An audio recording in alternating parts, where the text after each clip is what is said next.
everybody, so I don't have my tripod and I'm just holding my phone because I left my tripod at home.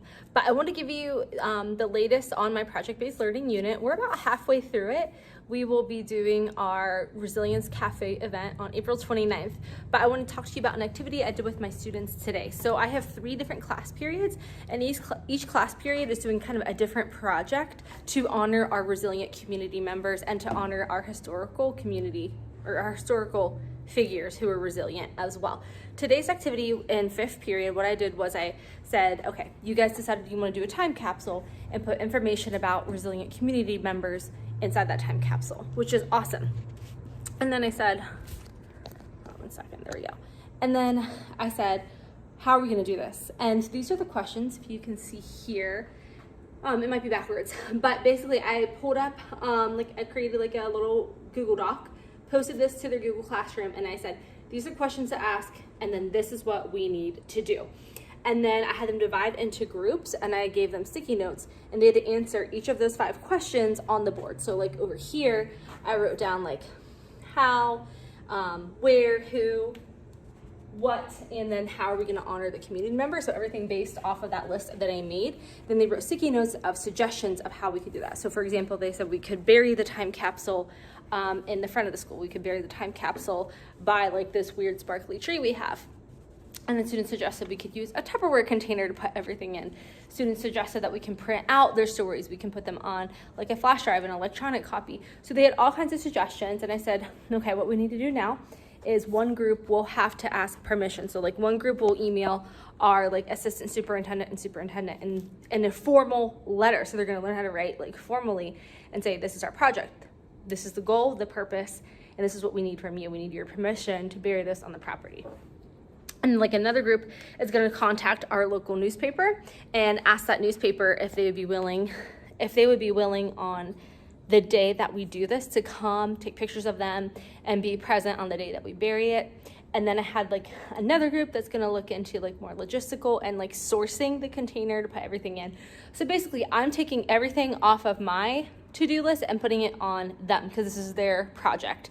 So I'm just like facilitating and saying, okay, this is yours. If you want to do this time capsule, if you want to do this project, this is what you need to do. And it's really teaching them responsibility. It's teaching them resourcefulness. It's teaching them how to talk to adults, how to compose a formal email, because all my students had to email their community member to begin with. It's teaching them different forms of technology. My other 4th period class is doing a flyer, so they're going to learn how to use Canva and really make a nice flyer. My 1st period is creating the invitation. So like we all have just different things that they have never been like exposed to before, have never used before, all through this project. So they're not just learning, cite text evidence and write a persuasive argument. Like these are skills and these are tasks that they can use when they go on to the workforce or into college and they're doing bigger things. They'll think back and be like, oh, I've done something similar to this when I was in Mrs. Wood's English class. So that's the goal, is to prepare them for life, not just prepare them to meet some state standards. Hey everybody, I thought I would hop on here and talk a little bit about that project-based learning unit. I never really got to finish that. I wanted it to be like a 3-part series and do like launching, middle, and end, but because of life circumstances like getting COVID and getting pregnant and having pregnancy sickness and students being absent and me being absent, and I'm not even going to go into all the details of all of that, I never got to do a middle part. So this is going to be the ending to the project-based learning for English 9, freshman English that we did. And if you don't know, I got the whole entire premise of this project from the Buck Institute for Education. And when I accessed the project initially, it was free. It was a free PDF download. And unfortunately, since then, they have taken down the free download and you actually have to purchase the entire unit. So I'm so thankful that I got it printed off ahead of time because I still have access to all those materials that you now have to pay for. However, I will say that if you kind of watch my video and get the idea of the premise behind it, you don't need to buy it. If you have creativity at all, you can kind of get the general idea and create this project without the help of purchasing that. But if you are a newer teacher and maybe need some help with PBL, then by all means, it's probably worth every penny for you.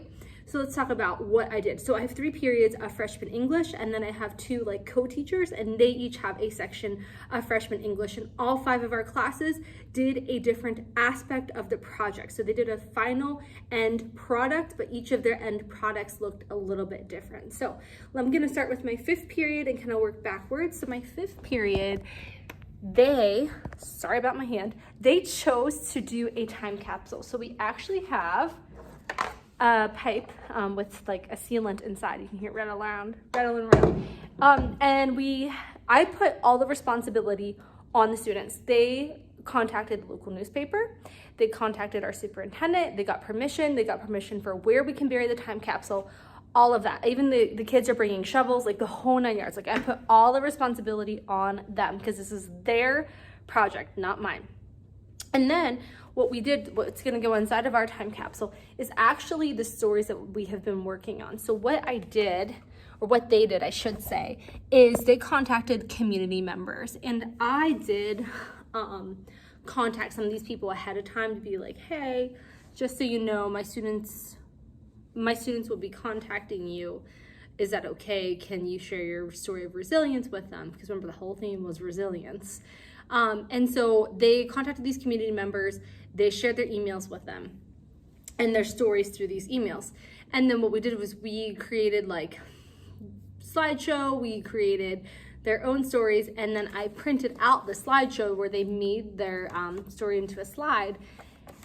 And that's what we have here. So I printed out all the slides. Unfortunately, it's not in color. And I put them into this cute little portfolio. And this will be kind of rolled up. I might take it out, we'll see, and go inside that pipe. So the community member stories are what, when somebody digs up that time capsule, what they'll find is stories. And then there's also like historical figures. So they did like Amelia Earhart was somebody they did. So the Buck Institute for Education's like end product suggestion is spoken word poetry, and they recommend having like a public event for that. Number 1, my students have 0 or almost 0 prior experience with poetry. So I would have had to have done a lot of direct instruction on poetry. Number 2, only about 50% of them would be remotely comfortable presenting out loud. So it would have been stressful. And this project was not meant to create academic stress. It was created for them to learn. If students are stressed, they're not going to learn.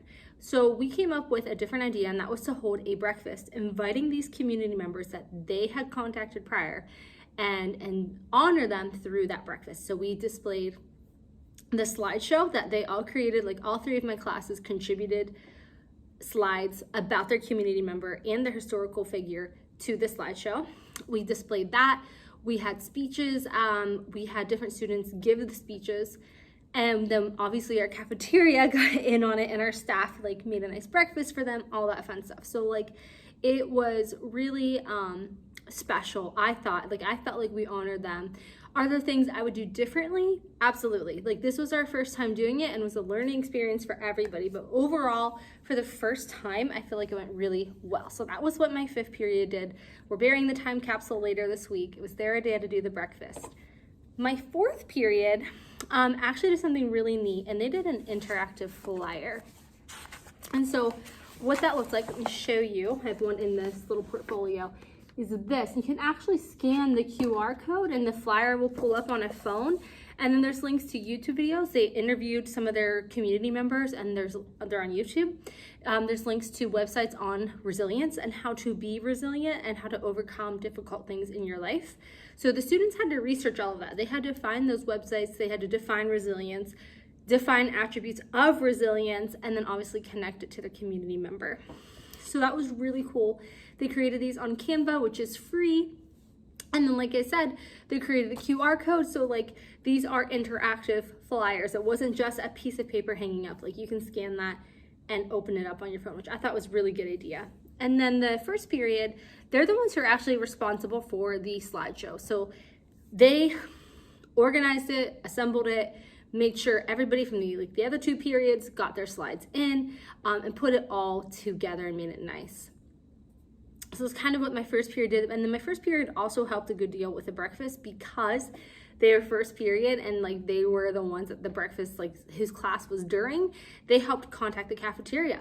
They contacted the technology guys. So these students aren't just learning how to like read and write. They're learning communication skills, how to be a responsible adult, how to be resourceful. Like they are networking with other people in our school to pull off a function, an event for the public. And they took care of all that. Like if you give kids responsibility, adult responsibilities like that, they will not let you down, because I just don't think that we trust kids enough with stuff like that. I mean, obviously teenagers are teenagers and we've all had bad experiences. However, as a whole, I believe that kids want to be trusted and be treated like adults. And so that is what I did, and I had success. So I highly recommend doing that. So those are the 3 projects we did. We did the big slideshow, the big breakfast, the interactive flyer, and then the time capsule. So a variety, but it all tied together, all tied to those community members, to honoring them, and the theme of resilience. If there was anything that I would change about the project, it would probably just be like logistical things. And maybe I would do a better job of connecting. Like we did writing activities, and we looked at some of the historical figures and read some of their work, like Letter from Birmingham Jail, for example. I would just do a better job as their teacher to connect the material to the project as a whole. How? I don't know. I'd really need to reflect on that more, but that's what I would have to do differently, I would say. Other than that, like this was a great project, and the feedback I got from the students was 99% positive. All right, so that's a wrap for that PBL unit. Buck Institute for Education is where I got it. It's called the Resilience Cafe, and I will hopefully be doing more project-based learning stuff in the future. But until then, take care, and thanks for watching that French Teacher Mom Life. Subscribe button. Thank you so much.